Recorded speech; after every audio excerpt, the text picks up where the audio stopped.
Hoy quiero hablarles del invitacional del 2024 que he hecho por Top GG, que juntó a 64 de los mejores jugadores y los puso en un torneo. Particularmente quiero analizar las listas de Blue Farm, Team Necrown. Si te interesa, eres bienvenido a otro capítulo de Untap Upkeep Draw. Primero que nada tenemos que entender que la fuente que vamos a utilizar es el propio evento de Top GG que ha publicado sus listas, por lo cual podemos ver desde el campeón hasta el último de los jugadores cuáles han sido las listas que utilizaron. Junté todas las listas que fueron de Blue Farm, que fueron nada menos que 15, digo de 16, y saqué algunas estadísticas y las analicé en una forma de data cruda que la pueden ver en el primer de la misma y quizá haga un poquito más de análisis. Lo interesante a destacar es que hay 52 cartas que utilizaron las 16 listas. Este es un número más bien bajo para un mazo tan establecido en el meta como es Blue Farm, sobre todo cuando consideramos que estamos hablando de los mejores jugadores que clasificaron para llegar a este torneo y no simplemente un torneo abierto donde puede ir cualquier jugador con cualquier lista. Para comparar, en el video anterior, Roxylas, que es un mazo muy definido, tiene 82 que comparten en todos los jugadores y otras 15 que al menos el 70% de los jugadores juegan. Si nosotros comparamos la suma de Blue Farm de las 52 más las 37 que al menos 12 de las 16 listas juegan, vamos a darnos cuenta que la suma apenas supera las que utilizan en el 100% de Roxylas. Entonces ya ahí tenemos una gran diferencia respecto a cómo la gente está jugando a Roxylas de una forma muy definida y que incluso los cambios que tienen en general son muy pequeños, como una tierra por otra. Mientras que en Blue Farm las opciones son mucho más amplias. De hecho, si nosotros comparamos, en Roxylas necesitábamos 121 cartas diferentes para armar todas las posibles listas que se usaron en el invitacional.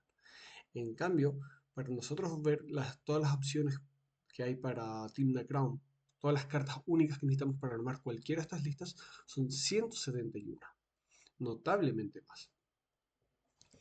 Entonces vemos un poquito de la base. Primero que nada es un mazo que tiende a usar pocas criaturas y son siempre de value. Nunca se van a poder ignorar Dogside ni Taza. Y me sorprende que Bowmaster esté en el 100%.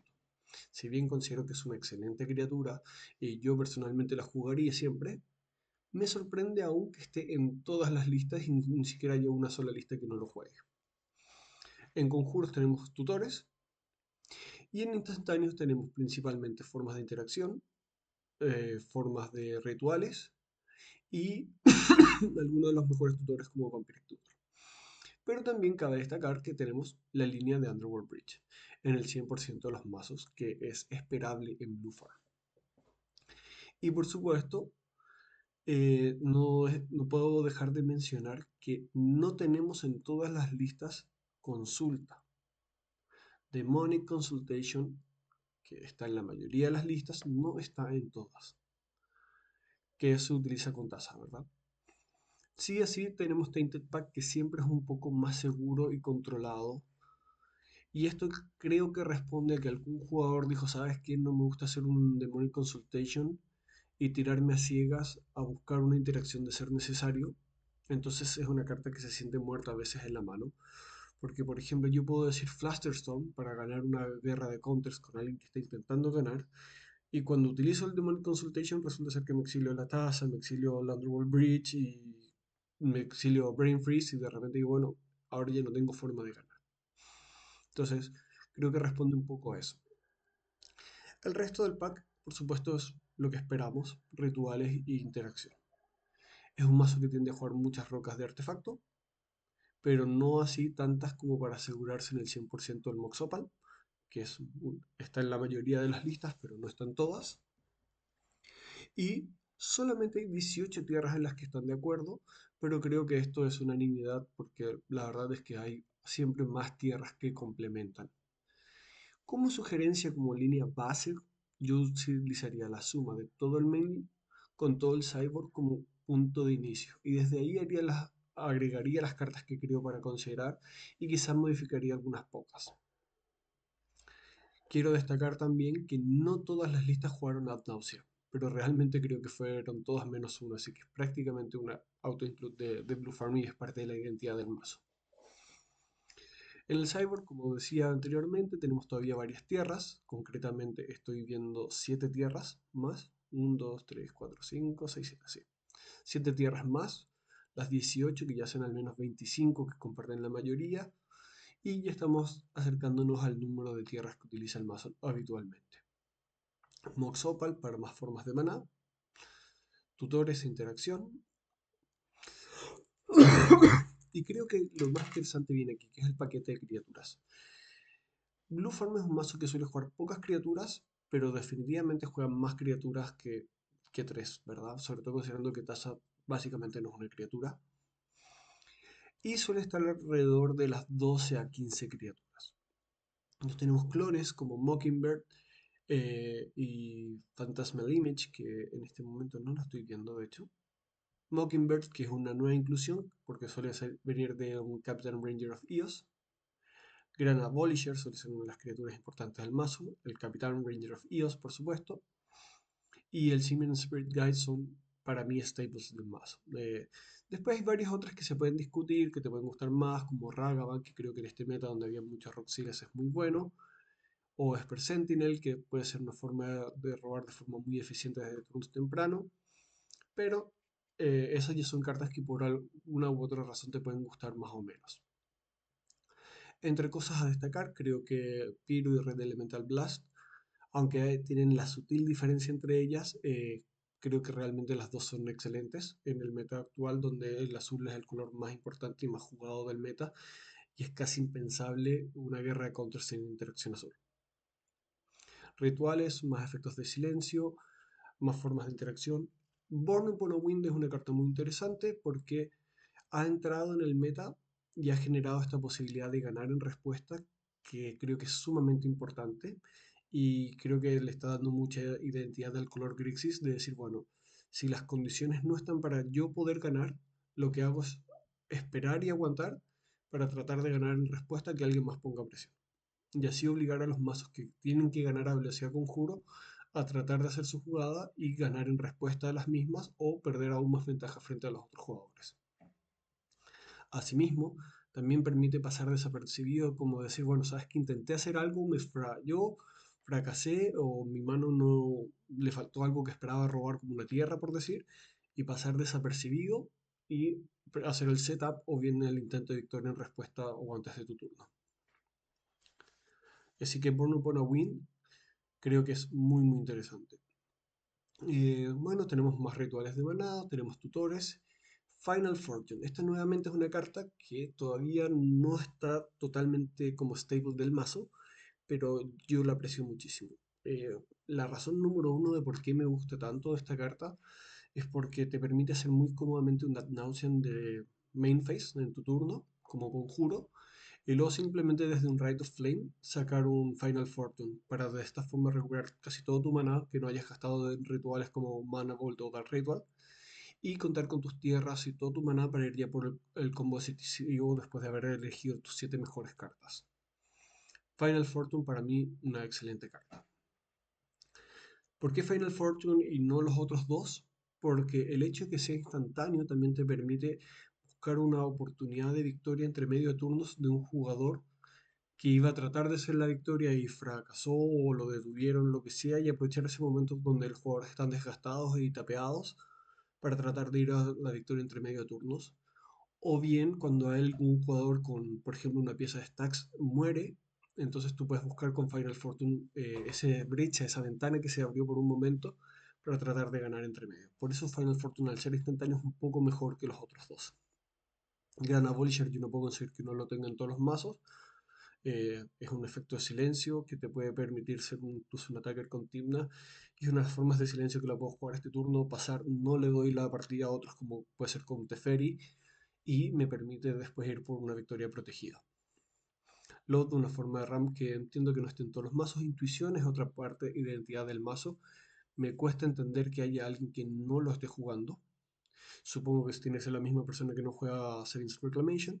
Voy a hacer después un video detallando, pero básicamente intuición es parte de la línea de victoria con Underworld Bridge y con Brain Freeze. Así que la verdad me sorprende muchísimo que no esté en todas las listas.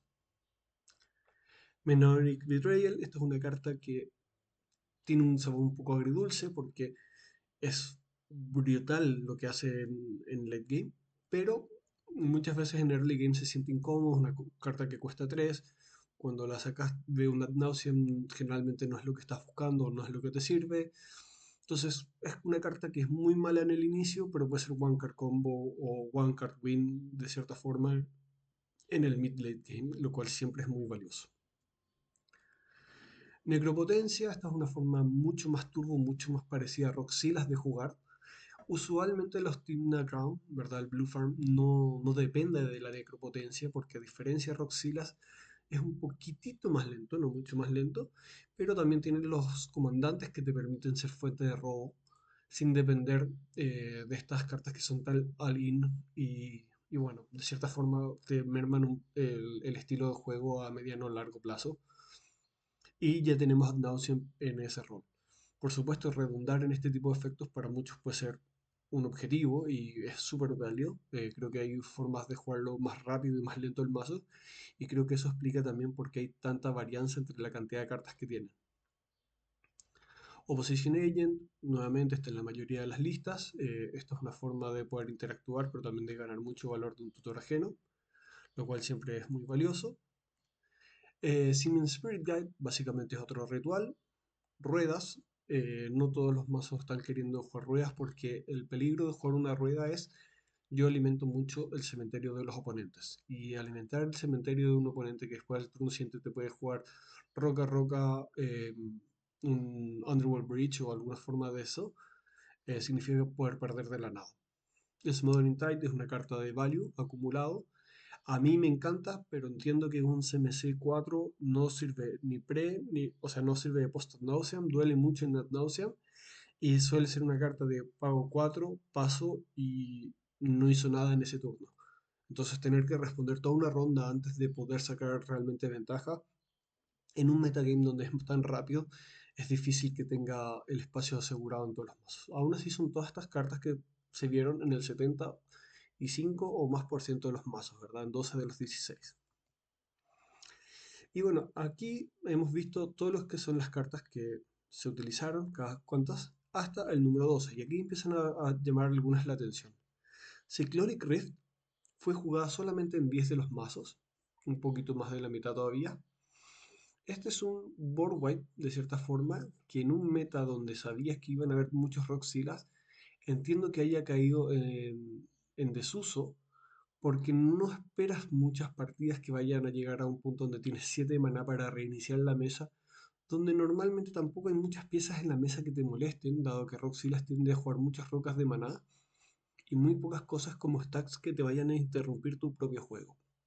Sigue siendo una pieza muy versátil, pero entiendo que para un meta tan definido es una carta ineficiente y poco flexible, dado que tampoco te permite rebotar tu propio Dogset, que es una de las habilidades más importantes de un Bone Spell. Toxic Deluge, un poco lo mismo. Esperamos ver menos criaturas que en otros metas. Los gringos en general juegan bastante más rápido que los latinos. Así que Toxic Deluge entiendo que puede tener poco o ningún value y quizás sea más que nada para detener a una C6 o a otro Blue Farm que esté por delante tuyo. Pero en general entiendo que tiene mucho menos valor. Más formas de interacción y quedas un poco de gustos, cuáles son las que utilizas. Y después tenemos lo que es Phantasmal Image y Phyrexian Metamorph, que son dos formas de clones, ambos muy buenos. Es un tema de gustos nuevamente cuáles son los que utilizas. Recordemos que tenemos Mockingbird ahora entre las cartas más utilizadas también. Snap, nuevamente una interacción que pelea mucho con Snapback. Esta es una forma muy flexible de poder interactuar con oponentes, sobre todo con mazos como C6, que te permite resolver esto y recuperar el maná para tener luego otra interacción, o bien hacerlo con tu propio Dockside, lo cual es sumamente valioso porque es casi una forma gratuita de reiniciar Dockside, que con un conteo de 5 tesoros es una brutalidad. Luego tenemos varias tierras. El Dranith, esta es una carta que me llama mucho la atención. Lo he discutido mucho en mi meta local, en mi grupo de amigos. Y yo personalmente creo que debiese ser un staple del mazo y la extraño muchísimo. no solamente interrumpe a todos estos mazos Fringe que pueden ser muy buenos y muy fuertes, pero muy comando dependientes, como puede ser Nado, como puede ser Kinan, como puede ser Sisei, como puede ser Magda, como puede ser Kirrik, como puede ser Tibit, mazos que se vieron en el torneo, sino que también interrumpen todas las líneas de Underworld Bridge y algunas cartas que son de value que no estaban esperadas. Por ejemplo, en Nordic Betrayal tenemos Opposition Agent, tenemos Praetor's Grasp. Entonces, el no jugar una carta que tiene tan bajo costo, que tiene la posibilidad incluso de ser o un buen blocker o a pegar de gratis a un Roxylas para robar con Tibna, a mí me parece por lo menos llamativo. Sin duda creo que es una excelente carta y merecía estar más en el meta de los Blue Farm. Y bueno, yo no llegué a la invitacional, a mí nadie me dijo, hey Martín, ¿quieres ir a jugar? Así que quizá yo no sé tanto como quienes participaron, pero en mi opinión, modestamente, creo que se ganaba su lugar.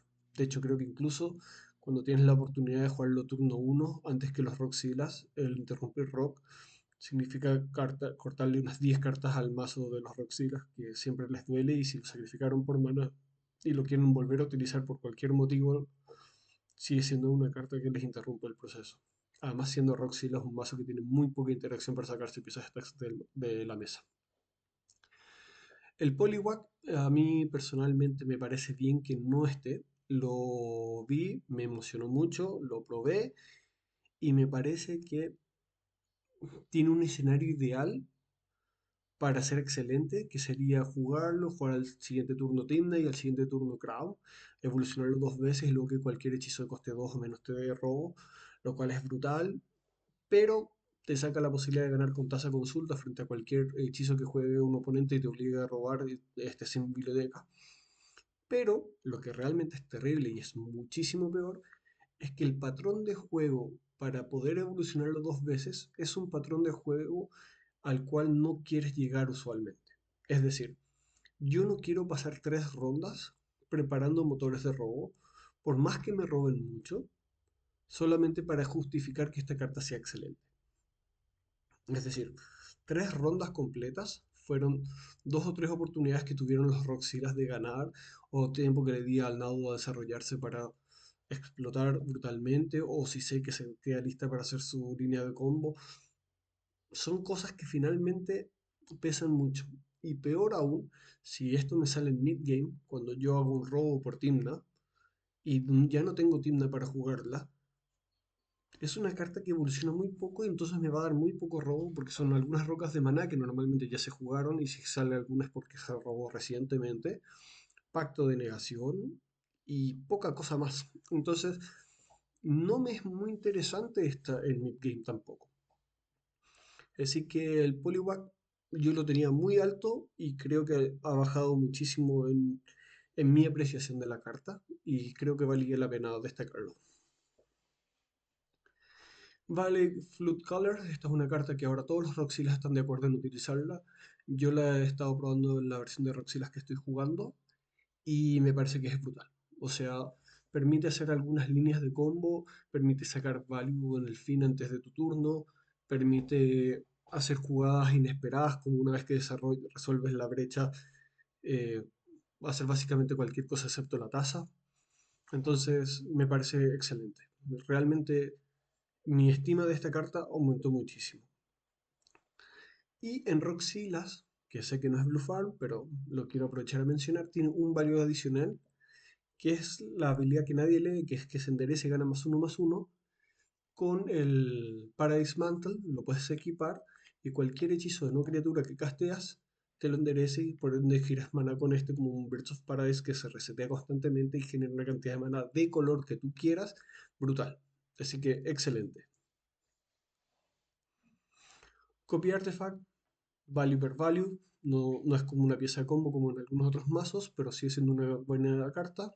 Talismanes. Into the Floodmap. Esta es una carta que me parece muy interesante porque, como lo adelanté un poco anteriormente, siento que reemplaza lo que se hace Clonic Rift. Donde acá la mayoría de las veces lo vamos a castear por 2 para devolver algo, aquí se castea siempre por uno y a lo mejor te doy una criatura 1-1 que a muchos mazos como Roxy les es totalmente irrelevante. dado que ya no estoy esperando jugar la mayoría de las veces Cyclonic Rift por 7, esta carta me parece que lo reemplaza y lo hace mejor, simplemente más eficiente. Mox Amber es una decisión interesante porque no duele, pero es una carta de la mano y generalmente puedes jugar tienda bastante rápido, por lo cual recuperar el mana bastante rápido nuevamente. Pero entiendo que no siempre es muy atractivo tener un Mox Amber que pudiese estar muerto o que te obliga a jugar a tu tienda para poder tenerlo activo. Cooling the Weak, a muchos jugadores no les gusta tener que sacrificar criaturas para generar maná. Este finalmente no es Roxylas, que lo tiene siempre disponible. Formas de interacción, Predator's Grasp. En un meta donde hay tanto Grixis es muy fácil encontrar con Predator's Grasp otro mazo que tenga tus mismas líneas de combo y por ende sacar un Underworld Bridge o una taza para sacar rápidamente tus combos. Y aquí está una de las cartas más interesantes para mi gusto, Steel Enchantment. Por 2 azules, robo el objetivo, o a veces un Smothering Tide. Me parece simple, me parece excelente en un meta dominado por Ristic, que es muchas veces la herramienta de comeback que tienen algunos de los mazos, o cuando quieres ir por líneas de victoria, o simplemente como value. La carta me parece interesante, me parece excelente, entiendo que no se juegue en la mayoría de los mazos, pero la quería destacar justamente por eso. Más piedras. Alchemist Retrieval nuevamente hace un poquito el rol que hace Cyclonic Rift. Por un maná devuelves una cosa tuya, por 2 maná le regresas algo al oponente. Duele menos para la Ad Nauseam, te permite bouncear tu propio Dockside de forma eficiente y tiene el mismo coste y flexibilidad que tiene el Cyclonic Rift chiquitito, ¿verdad? No tiene la opción de tirar toda la mesa en la mano de los oponentes, pero creo que no es un costo que importe para este meta cerrado que fue el torneo. Dam, nuevamente, me sorprende que haya habido tantos jugadores jugando Dam en este meta tan definido. Nuevamente es una forma de board wipe que duele solamente 2 para el Ad Nauseam. Tiene la flexibilidad por jugarse por 2 maná. Me parece buena carta. No sé si la premio mucho para este meta cerrado. Path to Exile, Reanimate. Y aquí me llamó mucho la atención Teferi. Teferi normalmente es una línea de combo que ya le expliqué en uno de los videos del canal. Lo pueden ver entre los otros videos. Voy a tratar de dejarlo ahí en la descripción. Que se juega con Displacer Kitten. Pero lo que me llama la atención es que solamente un mazo jugó Displacer Kitten. Lo cual significa que hubieron dos jugadores por lo menos que lo jugaron como una pieza de Silence que puede sacar algo que te estorbe o reiniciarte una roca de maná mientras te roba una carta e ir por la victoria. Porque básicamente otro rol no le veo fuera de ser combo con Displacer Kitten. Y esto es algo que a mí me llamó muchísimo la atención. Solamente 3 anillos.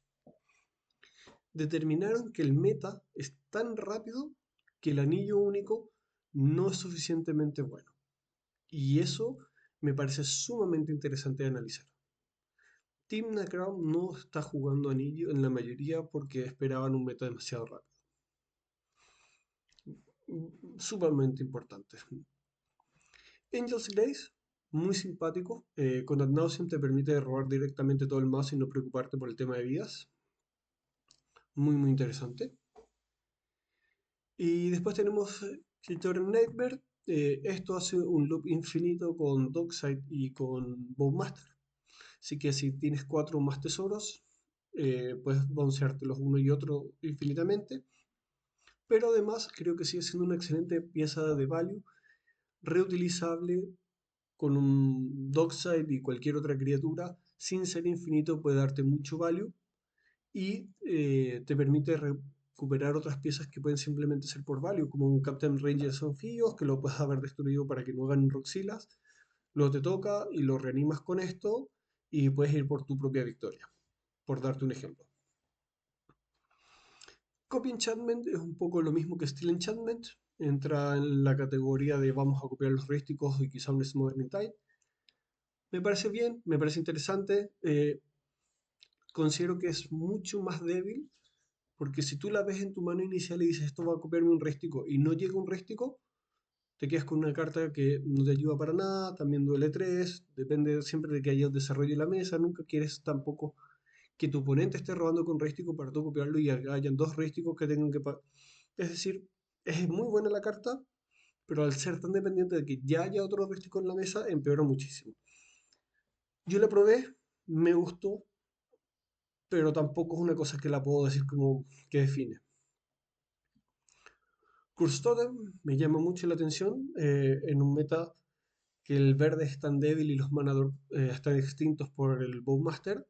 Esta es una carta que explícitamente apaga mucho a Sisei, que era el tercer mazo más popular. Y también castiga bastante a Nadu, que usa las criaturas que se enderezan a sí mismas, y el azul, que es artefacto. Pero no es una carta que yo crea que va mucho en Blue Farm. Flesh Duplicant, nuevamente otra forma de clon, un tema de gustos y apreciaciones. Yo creo que en Blue Farm va mejor que en otros mazos como Kenred, pero creo que va muy muy bien. Imposter Mech, nuevamente una forma de clon, tierras con utilidad, interacción. Professional Facebreaker es una carta interesante porque es una forma de rap en la línea de voy a pegar con criaturas con Timna. En un meta cerrado donde esperas muchos Roxilas que tienen poco o nada con qué bloquear, gana aún más valor.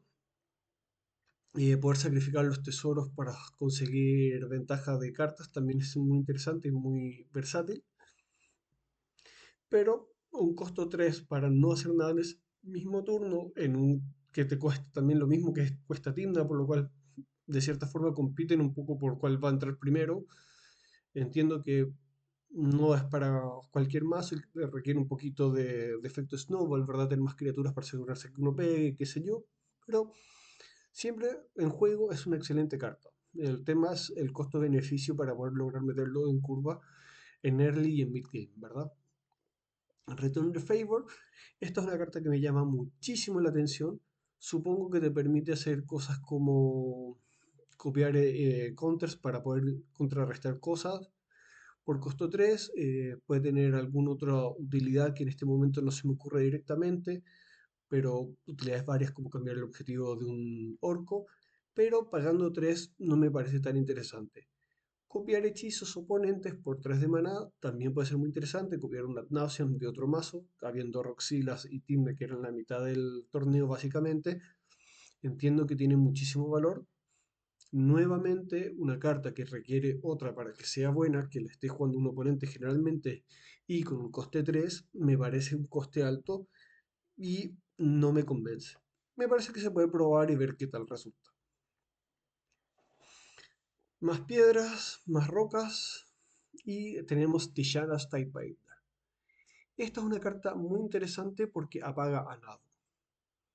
Es decir, si Nadu tiene un trigger y tú se lo tiras a Nadu mismo, Nadu se queda sin habilidades y cuando Nadu no tiene habilidades, ninguna de las otras criaturas tiene habilidades y apagaste el mazo. Tiene que devolverse o blinkear Nadu de alguna forma para volver a hacerlo funcionar o sacarse a la Tishana. Nuevamente, depende de que haya otra carta en la pila y depende de tener 3 maná abiertos, que a mí me parece mucho para interactuar y sobre todo contra un mazo en particular. También apaga C6 y bueno, poco más que eso. Quizá puedes apagar una Timna, pero creo que los mazos de Timna son mucho menos dependientes de Timna que un mazo de Nadu o C6 de los mismos. Bueno, también sirve para apagar, por ejemplo, a Kierrick o a Magda cuando tienen cosas en la pila, ¿verdad? Magda cuando está generando tesoros o cuando activa, y Kierrick cuando juega un hechizo negro y está en la pila. Así que también tiene ese lado, pero insisto, 3 de maná para responder y utilizar a un comandante, siendo que dejas a los otros dos libres, a mí no me convence. Me llama la atención solamente un manquito. Nosotros acá el manquito lo queremos mucho. Nos roba de las fetchlands de los oponentes, de algún tutor en un juego temprano. Se recupera rápidamente, puede pegar con Timna. Y lo que es mucho más interesante es que hay algún momento en las fiestas de tutores donde de repente en una partida te puede robar 8 cartas. Barrin es una de las cartas que más me llama la atención. No sé exactamente cuál fue la lista que jugó Barrin, pero no se me ocurre ninguna razón buena para jugarla en Blue Farm, dado que no gana con los infinitos de Dockside. Dockside y Bowmaster hacen loop con Barrin, sí, pero es mucho menos ineficiente y versátil que Chitorian Nightmare, por ejemplo, que solamente dos listas juegan. Tenemos muchas otras cartas interesantes, tutores, Virgi para versiones de Storm o que sacrifiquen la mano para sacar más ventaja, Blind Obedience, que me parece excelente para este meta, que te permite hacer que los contadores de Dockside y otras rocas de mana entren giradas, anulan muchísimo a los Roxilas y estorba todos los mazos en general. Bloodship Ascension, una forma de decir, bueno, ha puesto al mid-late game, castiga muy rápido mucho las vidas. Tiene el problema de lograr activarse con los tres contadores, que hace que en early game sea excelente y en mid-late game de repente pueda no servir. Aún así es una carta que presiona mucho, mucho, mucho las vidas y siendo Roxilas y Blue Farm mazos que tienden a usar mucho las vidas como recurso, creo que es excelente. Y además el hecho de que te va dando dos vidas cada vez, creo que también te ayuda a que tú uses las vidas como recurso. Blue Elemental Blast, una de las cartas favoritas simplemente del ganador. Vamos a aprovechar a felicitar a Baylis. Eh, muy simpático, no creo para nada que sea acorde al mazo. Dauntless Dismantler, aquí tenemos nuevamente lo mismo razonamiento que con Blind Obedience. Castigamos mucho el turbo, siguiendo aún utilizando nuestras propias fuentes de maná. Este además tiene la ventaja de ser criatura, poder atacar gratuitamente a un Roxilas o ser un buen blocker. Y siempre lo podemos sacrificar para romper todos los tesoros girados o las rocas de maná por cero o cualquier cosa de ese estilo, incluso en costes un poco mayores si es que ese es el caso. Defense Grid, una forma de silencio adicional, creo que no lo necesita el mazo. Creo que tenemos Grand Abolisher, Captain Ranger Fios y Silence, y eso es más que suficiente.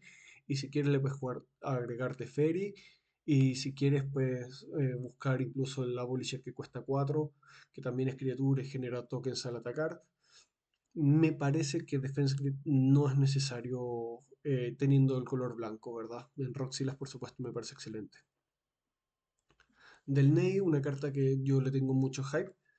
Nuevamente tiene esa cosa que tiene una curva un poco rara, tiene un techo muy alto, pero en la práctica muchas veces se siente forzoso tener que jugarla para sacarle value cuando quizás no es realmente lo que necesitas o quieras en el momento. Como que juegas mucho alrededor de ella, llama mucho la atención, da mucho value sin significar victoria automática. Es una carta por lo menos rara o curiosa. Displacer Kitten, que ya explicamos que tiene combo. Dramatic Reversal como otra fuente de maná. Básicamente buscas enderezar más rocas, más maná en tus rocas de maná del que gastaste y usarlo como una suerte de ritual. En Tom como parte de línea de combo. Como tutor, ¿verdad? Formas de robo en Mastermind que a mí me encanta. Entiendo que para este meta tan rápido el Mastermind probablemente no alcanzaba a hacer suficiente trabajo. Yo sigo creyendo que es excelente. Fire Covenant, que me llama muchísimo la atención. No, en un mundo donde existe Nadu, creo que no es la carta que estoy buscando usualmente, pero puede ser una forma de pagar unas 8 vidas y hacer un power wipe de un lado a velocidad instantánea por 3 de maná, así que lo respeto para este meta tan cerrado.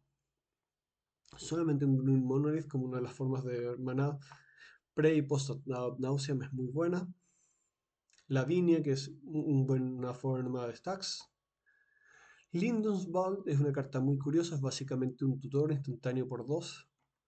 Tiene un proceso de repetir, mirar 5 cartas y pagar una vía para ver las siguientes 5 hasta que sacas algo que realmente es lo que buscas y dejarlo en el tope. Y nada, me parece muy buena, muy versátil, muy eficiente, pero tampoco me emociona demasiado pagar 2 maná y muchas vías para ir muy lejos. Claro, quizás de repente solamente pagas 2 vías, ves 15 cartas y encuentras lo que necesitas, entonces creo que en el fondo está bien. Generalmente el costo de relación es muy bueno, pero no alcanza a entrar la mayoría de las veces. Más formas de interacción, más tierras, el Serra Ascendant en una sola lead. Acá el Serra a mí es una carta que me genera un poquito de, ¿cómo decir?, de agridulce. A mí me encanta, me parece muy buena, pero entiendo que es una carta que castiga mucho para el mid-late game, que te tiene que salir idealmente en early game, y que si te sale en early puede ser lo bajo, pego 6 y no hago nada más y me ganaron igual con Náusea, me ganaron igual con Necropotencia, etcétera, etcétera. Entonces entiendo que en un meta tan rápido no alcanza a ser suficiente value. Y después tenemos algunas cosas como Spellseeker, Stress Calling que me gustan mucho. Strix Serenade, excelente para detener a Tazas y a Dockside, entre otras criaturas menos esperadas. Más rocas de manado, más tierras o alguna rueda de Time Twister. Y volátil Stormdrake. Personalmente creo que este mazo puede usar mucho mejor el Gilded Drake. No hay muchas piezas de stacks que quieras eliminar en este meta. No es como que esperas a ver un Oufe, por ejemplo, que prefieres eliminarlo que controlarlo. Y por otro lado, tener acceso a cualquier criatura con un Gilded Drake me parece mejor que hasta un máximo de coste 4 con el volátil, que es un poco lo bueno de usar el volátil en mazos como Tibit o Kenrith, es que no te lo pueden clonar para robar tu comandante de la vuelta. Entonces en esta como que no me convence mucho que sea el volátil encima del Gilded. Y Jaume Will, que también lo están jugando mucho los Roxilas, que es una de estas cartas como Menoric Betrayal que te puede ganar desde una sola carta en un punto tarde de la partida, que te puede gustar más o menos, pero eso es un poco lo que se vieron en las distintas listas de. Quiero destacar que la lista de Bailey tiene varias cartas que son poco ortodoxas, que él simplemente las llamó parte de sus cartas favoritas. Y como la lista es suya, él hace con ella lo que quiere y jugó cartas como Blue Elemental Blast, que siempre me causan gracia, totalmente inesperado. Jugó Bloodchief Ascension también, por ejemplo, que es una carta que solamente la jugó él, que presiona vidas, como ya lo dijimos, pero que usualmente no es parte del mazo. Y estamos en 27 tierras, de las cuales 25 son como de acuerdo común. Así que podría haber alguna tierra por ahí un poco inusual o rara, digamos, que él esté jugando, que no en la mayoría de las listas. Pero no veo ninguna, la verdad. Veo todas bastante estándar. Y bueno, espero que este resumen sobre todo te sirva para ver que el Blue Farm de cierta forma tiene muchos caminos y muchas elecciones personales. Y esto es algo que voy a hacer un vídeo hablando un poco más profundo después, pero creo que hay un tema que es un crecimiento vertical cuando tomas una carta y simplemente la cambias por una que es mejor y llegas a un punto donde empiezas a hacer un crecimiento horizontal. El crecimiento horizontal para mí tiene que ver con cartas que no son claramente mejores que otras dentro del meta específico y que tú puedes optar por una u otra según cuál sea la que te gusta más. Y creo que ambas opciones pueden llegar a ser válidas en muchos casos. Por darte un ejemplo, tú me puedes decir, ¿sabes qué? Yo voy a reemplazar Toxic Deluge con Acto Blasfemo. No en una lista Nauseam como es esta, pero en otro mazo como, qué sé yo, como Kenrith, que yo juego mucho. Y yo te puedo decir que cada uno tiene ventajas y desventajas. Por ejemplo, en Toxic Deluge tú puedes hacer -4/-4, matar casi toda la mesa y dejar tu Kenrith vivo. Mientras que Acto Blasfemo tiene la ventaja de ser casi siempre por uno, pero Toxic Deluge siempre cuesta 3, mientras que el otro puede que cueste a veces más maná y simplemente necesites matar 3, 4 criaturas que hay en la mesa y te cuesta muchísimo maná. Entonces, tú puedes discutir ahí cuál es la que te gusta más y puedes hacer un crecimiento horizontal. Pero bueno, ese es un tema que quiero profundizar en otro video. Así que nada, quisiera agradecerte por haber quedado hasta el final del video. Espero que te haya sido de alguna utilidad. Como siempre, voy a dejar el link en la descripción del video para que puedas ver este resumen estadístico. Y si te gustó, suscríbete porque todavía quiero hacer otro video más para hablar de CISEI. Hasta el próximo video.